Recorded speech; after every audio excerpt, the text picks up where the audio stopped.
Ladies and gentlemen, it's your favorite bearded man, the one, the only, Bobbbaaaay. Today in the bed, Rudio. We got my man GERM behind the lens. We have Jordan Tarver coming in today. He is a writer, photographer, van life owner. He is from Roehampton Park, California. I think that's north of LA. Went to Fullerton, California State University, Fullerton. And after he graduated college, he was a business major. He went on this trip to Europe, which ended up being like this defining moment that's completely changed his life, as we'll get into today. He came back from that trip to Europe, started working for a mortgage company, and ended up writing his own book called Moment. It's pretty much a documentation of his life and some of the self-realizations he made on that trip to Europe. And now he's blogging a lot. He is, like I said, a writer of the Moment book, and also he is a van life owner. So he literally has his own van that he travels around the West Coast and will go to any place, live out of the van, shower out of the van, sleep out of the van, cook out of the van. Very unique stories, something that I don't think I've covered enough on the podcast, writers or really specifically a van life owner. So I'm very excited to have him in today, ladies and gentlemen. Jordan Tarver in the Purpose in the Studio with the Bearded Man. Let's go. Jump. That's the legendary van, huh? There it is. Story on wheels? Yeah, how's it going? Good, bro. How you doing? Good. You want to check it out real quick? Yeah, why not? Come on. Yeah. Jordan, this is GERM. How's it going, brother? So this is the van, huh? Yeah, that's fine. It's Wow. yeah, so this is all, I built this all myself. Damn, bro. Yeah, so that turns into a bed back there and then a table as well. Yep. Um, And you sleep good at night on that too? Like, I Yeah. mean, obviously it's not a regular bedroom, but I mean, right, I mean, it does the doable, job. right? The longest I've stayed in here is 10 days. 10 days. We did a road trip, what was it, a year ago, I think? Wow. Or a little less than that, but Where'd you go? we did Arizona, Utah, Yeah. like Zion, Bryce Yeah. Canyon, Oh, yeah. Grand Canyon, Sedona. Is that what, grill? Yeah, so this Grill. pulls out and then I cook on it right there. Wow. Do you have any type of, how do you refrigerate stuff? I just have like A cooler? like a Yeti cooler. Yep.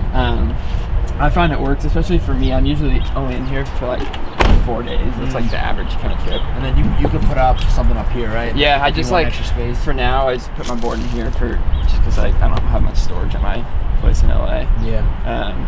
But yeah, I have like a cargo box that goes on top, so there's even more storage I can get.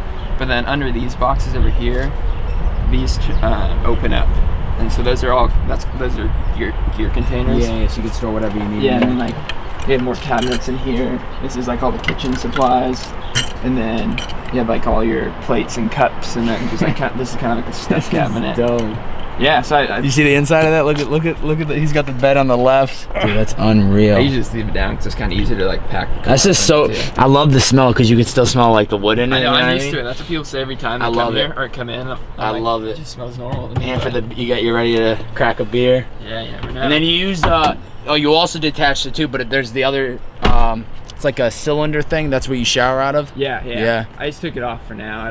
Because I don't need it all the time. Yeah. If we're just doing a small trip, I Yeah. don't really worry about that stuff. Yeah. But yeah, if we're on a longer trip, I'll throw it on the rig. Dude, it's amazing. You could literally like.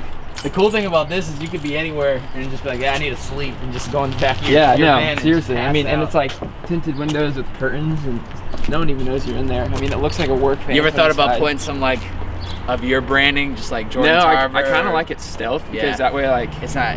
people don't know, one, if I'm sleeping in there, if Yeah. I'm like on the side of the road, Yeah. or they don't know that there's potentially like a lot of things inside. If I saw this sitting outside my house, I would think FBI surveillance. Yeah, That's well, what I'm and, like- thinking. So it's like I'm not messing with the van. I'm just gonna let it be. But I'm thinking FBI surveillance. Yeah, and right now I don't have any plates on it because I have like a temporary, kind of getting new plates. So people Oh, wow. think I'm like super scared. Yo, California is so crazy with that law because Massachusetts, where I'm from, you can't. This car could get. I mean, as long as it's parked, but you can't drive at all without plates. Really? At all. Yeah, I just have like a weird tag in Dude, front, which California, does they nothing know- for they- a cop behind me. This place, they don't. They have so Pretty many loose big. over here, They have man. so many bigger issues, but they don't ever like hold it down for shit like that. Like Massachusetts, they would kill it. This is the content crib. This is what we call the content crib. There's three of us. You got me who does some podcasting, my other roommate who is an artist, who just left on tour a couple days ago, and then my third roommate who runs a vintage clothing store / He's a flight attendant for Southwest. Oh shit. So it's a very collaborative space. Good atmosphere then. Incredible. Energy is incredible. Yeah. We moved out here September of 2017. Me and my homie Dylan, who's the artist, we're both from Chicopee, Mass. We grew up in the same town together.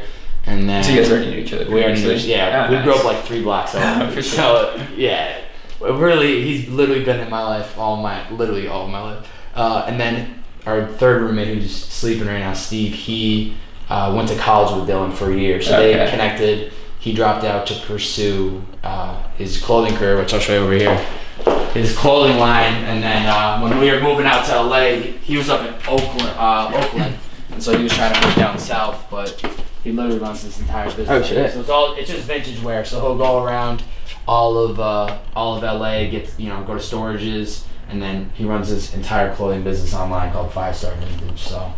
And he just ships everything out of here? Ships everything. Yep, ships everything. So that was all packed, stationed all over there. Yeah.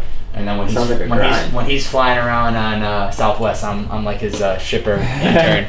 So you get commission for that? don't worry, we're making a little bit of money off. There you go. We're taking a little bit of percentage, but yeah, it's worked out really well. It's just been a good collaborative space. Yeah, it seems like a we don't really have. It's always nice to be surrounded with people that are on the same level. That's what's interesting about living here is there's not like a set schedule. So it's every day feels like another. I don't know. There's not like that morning feeling on Monday, like, oh, we're all going to work, and then Friday. It's just like this continuous grind. Always new shit. Always new, always fresh. And then, especially with the way he's always gone, and then he's back. My buddy Dylan, he's now on tour, so I'm really pretty much the one holding down the fort, I guess you could say. Someone's got to do it, man. Someone's got to do it. At least one. Yeah, at least one. And then we have a backyard for basketball court, weights on the left, and then just a little lounge area. But yeah, it's worked out. You guys are here for a while? More? So our 2-year comes up on September.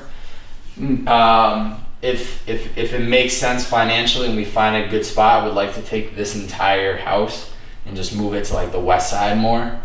Closer to town a bit. Yeah, because a lot of people I'm connecting with are in Venice and like. Yeah, I was gonna ask. Do you have like?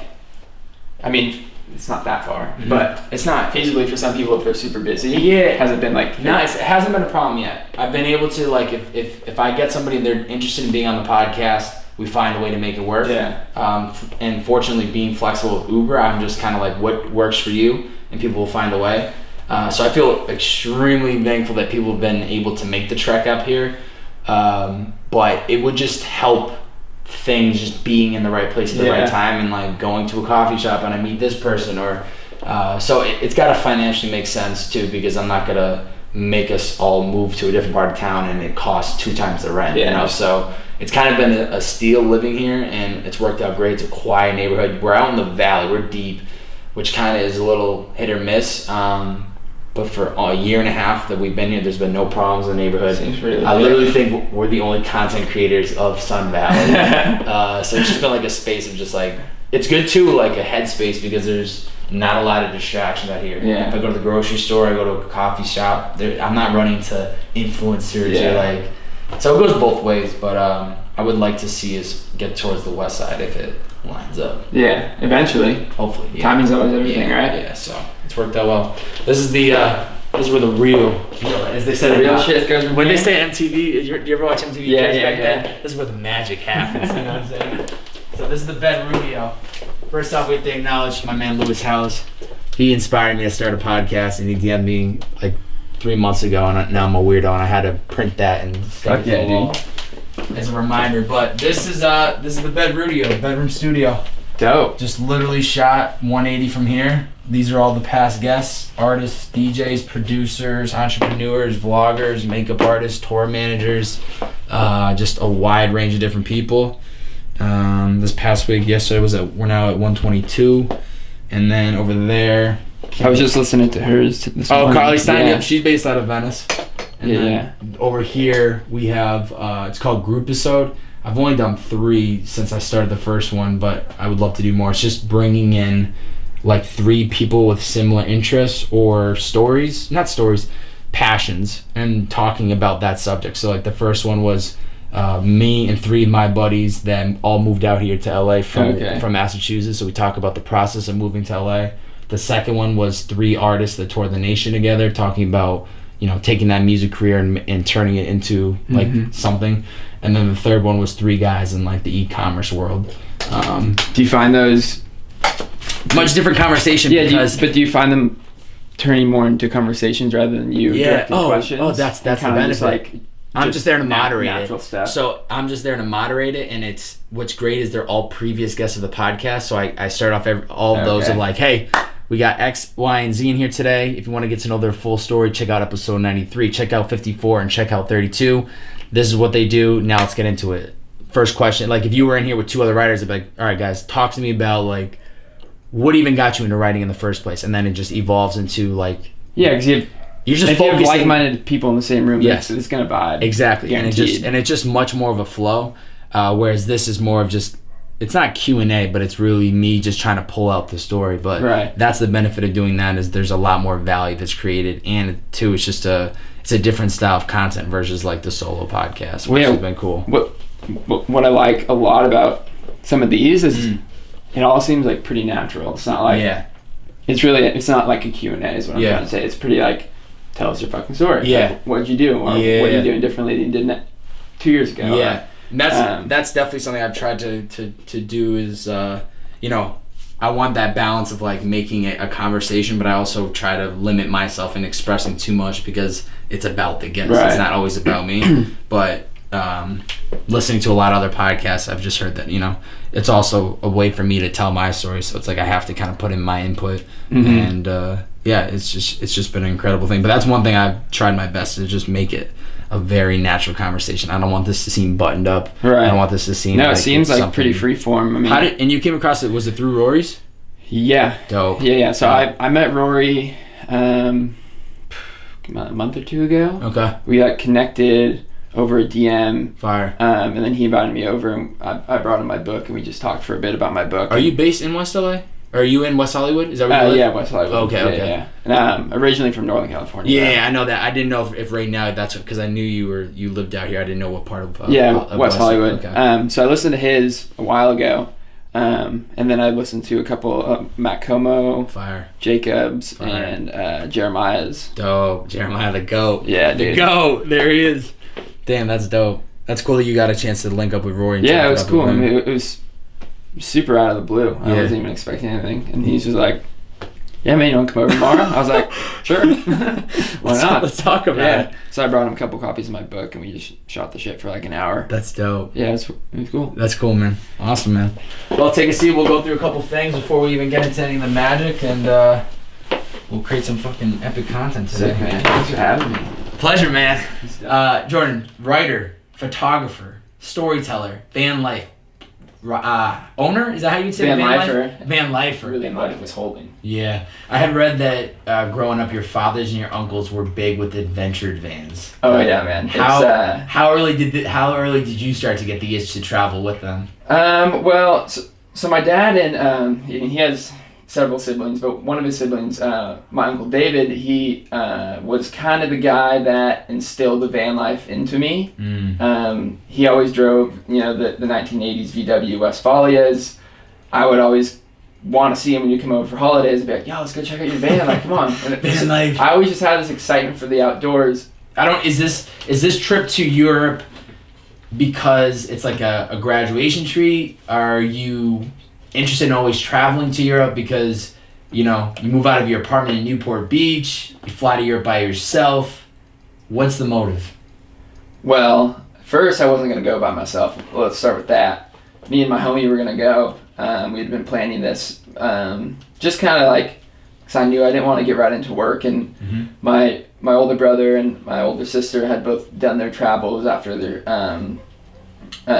graduated, and I was like, okay, that's like pretty cool. It seemed like the move to do. So, I was planning something with a homie, and maybe like 3-4 months before the trip, right when we were about to buy the tickets, he's like, yo, I just scored this job, and they need me for training in New York during this summer. And I was like, all right, so you can't go, obviously. So then I was like, shit, like, this is not me. Like, I mean, if you were to have met me in college, in college, I was not super outgoing. I was very quiet and just like, I wasn't very confident in myself, and I wasn't really confident in who I was. I mean, I didn't know who I was yet at all. I was just really uncertain with my own life.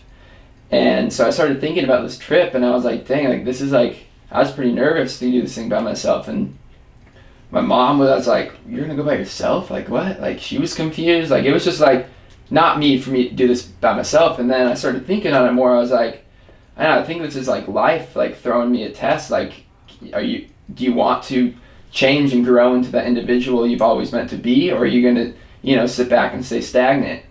And so that's when I decided like it's probably best I just go on my own and not see if anyone else wants to go with me. I think really what this trip did for me is again, cliches are fucking awesome. Yeah, I love them. Life begins outside your comfort zone, 100%. That's what this trip did for me. It put me outside my comfort zone, and it made me really realize who I was always meant to be. And I learned so much about how important it is to connect with people on a really personal level through positivity. And that's like the biggest thing I took from this was because when I first got there, I didn't know a single soul. I was isolated, didn't know anyone. And so going into this trip, my mentality was that every person I meet, I need to have some sort of impact on them so they can remember me. And that impact would be coming from being positive. Now you got all these fucking I know, you just gave me 2 books, dude. Look at this. Look at all the reading I gotta do now. I feel like I'm in college again. Yeah. Bobby, you gotta go home and do your books. This one, you're gonna love. Yeah. You're good to go, brother. Thank you so much. Absolutely. Love the van life too. Let's go. I know, dude, it's fucking crazy. All right, man. Well, thanks again for taking the time. I know you got to adjust your schedule around a It's bit. all good. That's the beauty of my job. It's like I have one meeting a day, which is with my editor. Yeah. And so we usually can shift it for any reason, which is nice. So. Don't. I appreciate it, man. Yeah, man. Have a good one. I'm sure we're gonna be seeing each other soon enough. Yeah, so. for sure. Keep up the hard work. Hey, we're just getting started, brother. I know. Peace. We got Germ's first day behind the lens. We had Jordan Tarver come in and drop some gems. Really great podcast. I was very excited to get him in here today. I have a lot of respect for everything he's doing. He's a storyteller. He's a writer. He is a photographer. He's a van lifer, as you got to see. Great podcast. If you haven't checked out the full episode, make sure you do that. A lot of more great content on the way. Your favorite bearded man, the one, the only, Bobbbaaaay. Catch you guys next time. See ya!